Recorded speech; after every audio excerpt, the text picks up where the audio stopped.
ये आज वर्तमान का षड्यंत्र नहीं है, ये हजारों साल से ये मामला है। हम लोगों ने ये समझ लेना चाहिए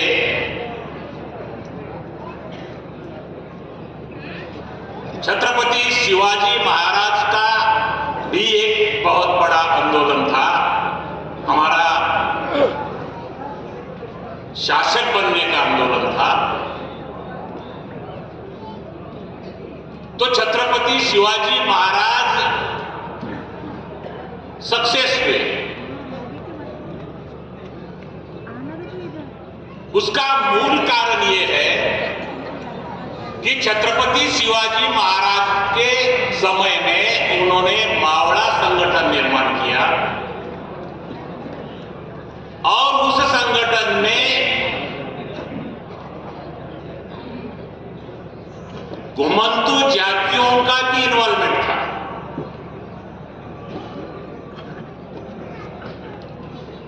अब ये घुमंतू जातियां कब निर्माण हुई, इसका इतिहास भी हजारों साल का है। ये घुमंतू जातियां ये 100 साल 200 साल 1000 साल ये नहीं है,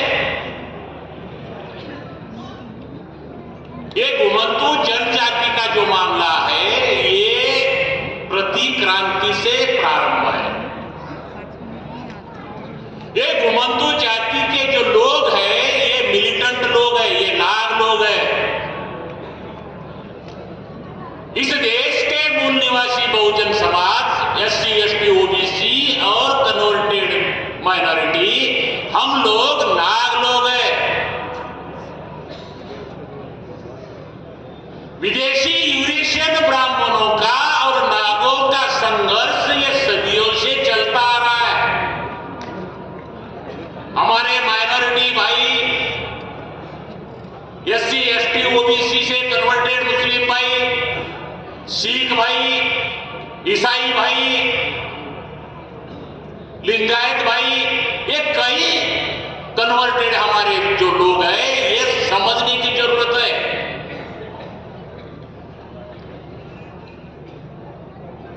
हमारे संतों का आंदोलन में भी बहुत बड़ा रोल है। अब इतना ये मामला है तो वो क्यों करेंगे आइडेंटिफिकेशन, क्यों करेंगे रिकॉग्नाइजेशन? उनका सत्यानाश करना है।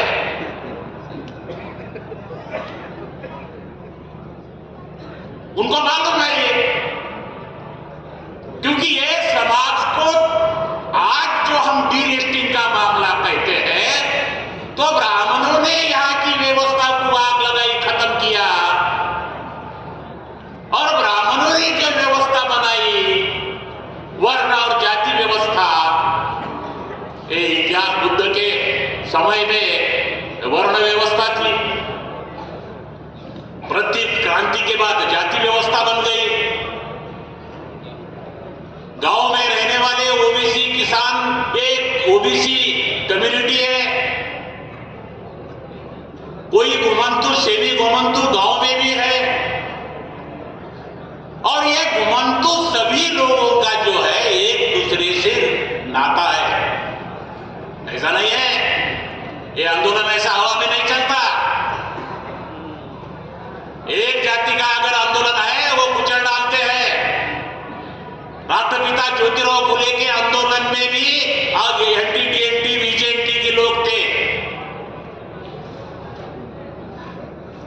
शेड्यूल कास्ट के थे, मूल निवासी कन्वर्टेड थे। ब्राह्मणों को मालूम था कि राष्ट्रपिता ज्योतिराव फुले और सावित्री माता फुले को अगर आंख उठाने की हिम्मत कर दी तो घुमंतू जाति जो नाग जो है, तो जंगलों में जो है, जो दिखाई नहीं देते, वो टुकड़ा साफ कर देंगे। क्योंकि दुश्मन के अंदर देखो, अगर हमारी आजादी की लड़ाई जीतना चाहते हो तो हम पहले दुश्मन के अंदर डर पैदा करो, और बाद से आज के तारीख में डर पैदा कर दिया है।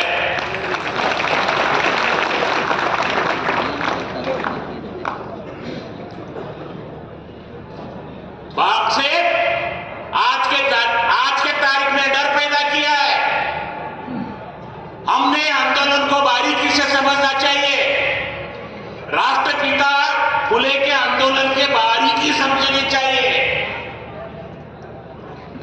जब इन घुमंतु जातियों को मौका मिला, उमाजी नाईक को मौका मिला, पेशवाओं को साफ कर दिया। पूना के अंदर 7 दिन उसका कब्जा बनाया। ब्राह्मणों को मालूम है ये ट्राइबल्स में क्या ताकत है, उनको मालूम है। हो सकता है समय में जंगलों के ट्राइब से और घुमंतु ट्राइब से डिस्कनेक्शन का मामला हुआ।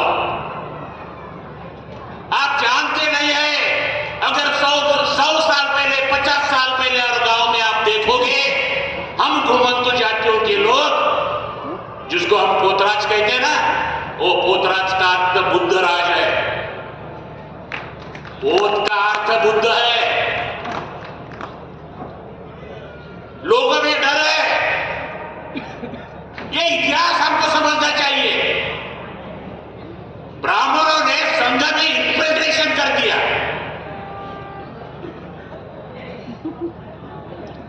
ब्राह्मण बुद्ध के संघ में इंफिल्ट्रेशन कर दिया। बुद्ध के संघ के क्रांति के वजह से ब्राह्मणों को सरेंडर होना पड़ा।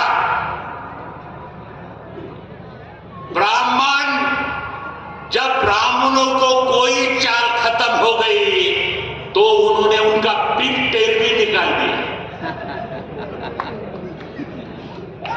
उनका जनुआ भी निकाल दिया और गिरुआ कपड़ा डालकर वो घुसपैठी भिक्खु बन गए। ये इतिहास है, लेकिन अब ऐसा होने वाला नहीं है। अब डीएनए का मामला है। आने वाली ये आखिरी लड़ाई है। डॉक्टर बाबा साहब अम्बेडकर ने गांधी के साथ जब टकराव हुआ, उस समय ये बात सही थी, गांधी मैं भी नहीं रहूंगा, तुम भी नहीं रहेंगे, आखिरी जंग जरूर होगी।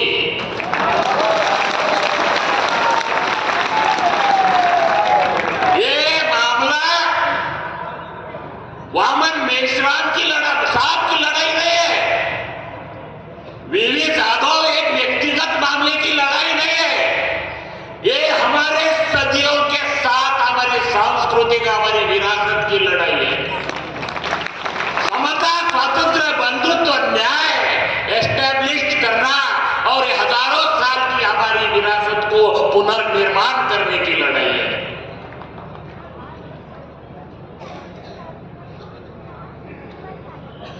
इन्फिल्ट्रेशन ब्राह्मणों करके संघ को खत्म किया, लेकिन संघ का विभाजन हुआ, हीनयान महायान बन गया। मूल निवासी लोगों का हीनयान रह गया, भार प्रसार महायान का हो गया और हीनयान से वज्रयान, तंत्रयान निकला। आज क्या हालत है? आज ये घुमंतु जातियां इस ब्राह्मणी व्यवस्था की शिकार है। खानदेश एरिया में डौरी गोसाई मारे गए, लॉकडाउन में गिरी महाराज मारे गए, दशनाम गोसावी, और मारने वाले पालघर में जो मारने वाले लोग हैं, अगर वो गिरी गोसाई हिंदू महाराज है और आरएसएस ने जो पाले हुए, बीजेपी ने जो पैदा किए हुए, वो उसको क्यों मारे? मारना नहीं चाहिए था। वो तो नासिक से निकलकर दूसरे मठ चला जा रहा था। उनको मालूम है ये जो घुमंतु जातियां है, ये हमारे लिए डेंजर है। अभी एक कार्यक्रम नागपुर में था, हमारे नाथ महाराज को, लाडे सर को और मैं उनको कार्यक्रम के बारे में इन्विटेशन देने के गया। वहां एक गिरी महाराज एमपी से आया,